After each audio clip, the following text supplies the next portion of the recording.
Oke, kita lanjut lagi. Untuk jalur selanjutnya itu yaitu sertifikat prestasi. Oke, tinggal dipilih saja sertifikat prestasi lalu diklik ya. Lalu diklik daftar ya. Untuk tampilannya masih sama ya dengan jalur-jalur yang sebelumnya. Tinggal silahkan diklik daftar. Ya, selanjutnya tinggal masukkan NIS N yang 10 digit. Lalu sekolah asal itu saya pakai dalam negeri, jenis lulusan saya pakai reguler, tahun lulusan saya pakai 2020, kode keamanan disesuaikan dengan yang diberikan dengan sistem yaitu 7124. Lalu klik lanjut. Setelah itu adik-adik akan masuk ke info peserta yang masih tampilannya masih sama saja, tapi sedikit ada perbedaan di kategori sertifikat karena ini adalah jalur sertifikat prestasi. Nah, selanjutnya adik-adik tinggal mengisi data yang belum lengkap, dan jika ada data yang ingin ditambahkan silahkan ditambahkan ya. Oke, tinggal diisi data yang belum lengkap, kecamatan, terus kelurahan, lalu RT RW, kalau tidak ada diisi 0 dan 0 ya.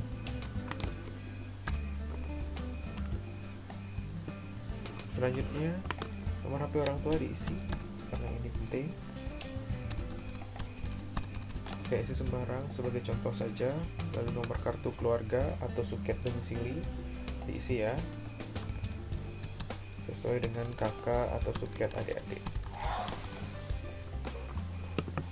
Selanjutnya tanggal suket atau kartu keluarga silahkan diisi. Saya isi 1 Juli ya, sebagai contoh saja.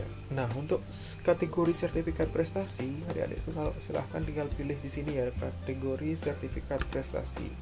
Apakah sertifikat prestasi adik-adik itu akademik, non akademik, atau seni dan budaya Bali? Akademik itu contohnya adalah seperti Olimpiade Sains, terus ada cerdas cermat dan lain sebagainya. Non akademik berkaitan dengan olahraga semua. Terus kalau seni dan budaya berkaitan dengan seni tari, teater, dan yang lainnya. Oke, saya pilih sembarang saja sebagai contoh. Saya pilih sertifikat prestasi akademik. Lalu selanjutnya jenis prestasi siswa jika berjenjang. Nah, yang dimaksud dengan berjenjang itu adalah salah satu contohnya adalah perlombaan Porsenijar. Jadi Porsenijar itu termasuk prestasi yang berjenjang karena dimulai dari kabupaten dulu. Bila adik-adik ikut Porsenijar terus dapat juara di kabupaten, pasti akan dikirim ke provinsi. Kalau dapat juara di provinsi dikirim ke nasional. Ini yang dimaksud dengan sertifikat prestasi berjenjang. Jadi kalau ada sertifikat prestasi yang berjenjang silahkan dipilih di sini. Sudah lengkap dari kabupaten sampai ke internasional ya. Yang bila prestasi adik tidak berjenjang, hanya dilakukan oleh satu instansi, misalnya Olimpiade Sains yang dilakukan oleh salah satu universitas yang tidak berjenjang, adik-adik bisa pilih prestasi tidak berjenjang. Tinggal diklik saja. Misalnya ini saya pakai yang prestasi tidak berjenjang. Lalu klik lanjutkan. Oke. Untuk penguploadan berkas atau unggah berkas ya, ada 7 berkas yang harus diupload. Formatnya masih sama ya, format gambarnya JPG, JPEG, PNG, dan PDF. Ukurannya juga masih sama, yaitu tidak boleh lebih dari 1 MB. Jadi yang perlu di-upload pertama itu adalah ya sudah pasti sama kakak. Kita cari kakak dulu, upload. Selanjutnya adalah akte kelahiran, di-upload. Selanjutnya ijazah atau suket, surat keterangan lulus atau SKL, di-upload ya. Oke, selanjutnya adalah piagam prestasi adik-adik tertinggi ya, yang piagam prestasi adik-adik tertinggi. Misalnya punya banyak prestasi, punya banyak sertifikat, pilihlah satu yang paling tinggi. Misalnya saya pakai di sini adalah sertifikat prestasi juara provinsi. Jadi prestasi saya yang paling tinggi misalnya. Ini yang saya upload. Nah, selanjutnya untuk file ini atau berkas ini adalah untuk yang berjenjang saja. Oke, contohnya seperti ini ya.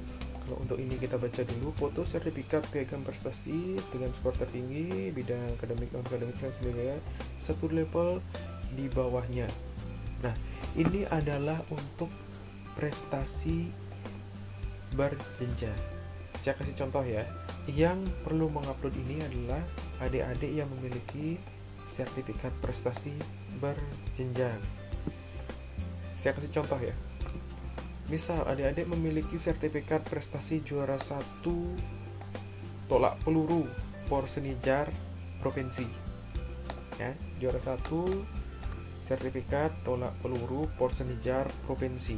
Otomatis adik-adik pasti punya juara di kabupaten. Apakah itu juara 1, juara 2, atau juara 3 di kabupaten, sehingga adik-adik dikirim ke provinsi dan mendapat juara 1 sertifikat tolak peluru Porsenijar provinsi. Nah, karena adik-adik memiliki juara 1 di provinsi, otomatis adik-adik bisa mengupload kembali lagi satu sertifikat jenjang di bawahnya yaitu jenjang di kabupaten. Jadi silahkan diupload di sini, jenjang di kabupaten. Kalau misalnya sertifikat adik-adik tidak berjenjang, maka file ini tidak usah untuk diupload. Jadi seperti itu. Oke, saya lanjut. Foto bukti jumlah kesertaan dalam kejuaraan perlombaan ini juga harus diupload ya. Kalau misalnya tidak diupload, maka prestasi adik-adik akan diturunkan satu jenjang. Kalau misalnya tidak ada bukti jumlah kepesertaan kejuaraan atau perlombaan, nanti sertifikat prestasi adik-adik akan diturunkan ke satu jenjang. Misalnya dari jenjang provinsi akan dijadikan ke kabupaten, seperti itu. Untuk lebih jelasnya bisa dilihat di Juknis PPDB lengkap tentang jalur sertifikat prestasi. Oke, karena tadi saya mengisi prestasi yang tidak berjenjang, maka di sini tidak usah saya upload, maka saya upload bukti jumlah kepesertaan dalam kejuaraan lomba. Oke, saya pakai contoh dulu. Sembarang saja ya, saya pakai contoh sembarang saja dulu.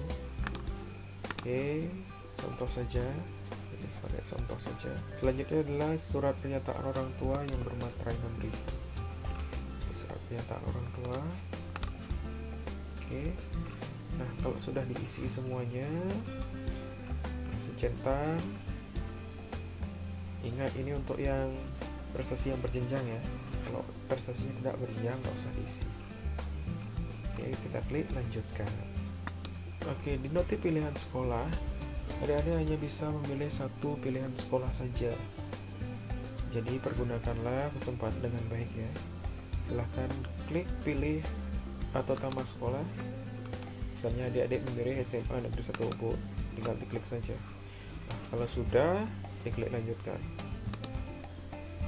Untuk selanjutnya, di halaman selanjutnya itu ada cek ulang data dan berkas yang sudah di-upload ataupun sudah di-input tadi. Tinggal dicek dari pilihan sekolah, terus nomor peserta, data asal sekolah adik-adik, biodata, terus data tambahan, nomor ponsel orang tua, nomor keluarga, kartu keluarga, atau nomor suket domisili, tanggalnya juga dicek. Terus kategori prestasi, untuk bobot prestasi atau nilai prestasi bisa dilihat lengkap di Juknis ya, di Juknis PPDB. Nah, untuk berkas yang sudah ada upload bisa dicek kembali dengan mengklik ya, sama saja dengan mengklik. Ya, kalau sudah benar tinggal di close saja.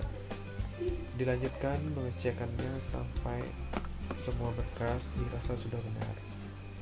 Lalu tinggal baca deskripsi yang warna biru ini. Kalau sudah dibaca dan dipahami, klik setuju, lalu lanjutkan. Tahap terakhir dari pendaftaran ini yang sama seperti Jarol yang lain ya, yaitu dengan cetak bukti ajuan pendaftaran. Tinggal diklik cetak bukti ajuan pendaftaran, lalu save as PDF, tinggal di save, taruh di mana yang ingin nanti taruh, bisa dibuatkan folder juga ya.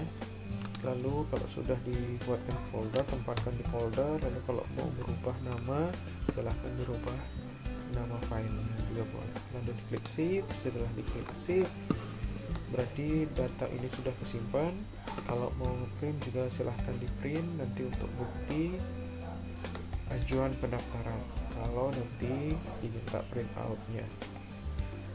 Oke, kalau sudah di close, nah lalu lanjut tutup halaman cetak bukti ajuan pendaftaran.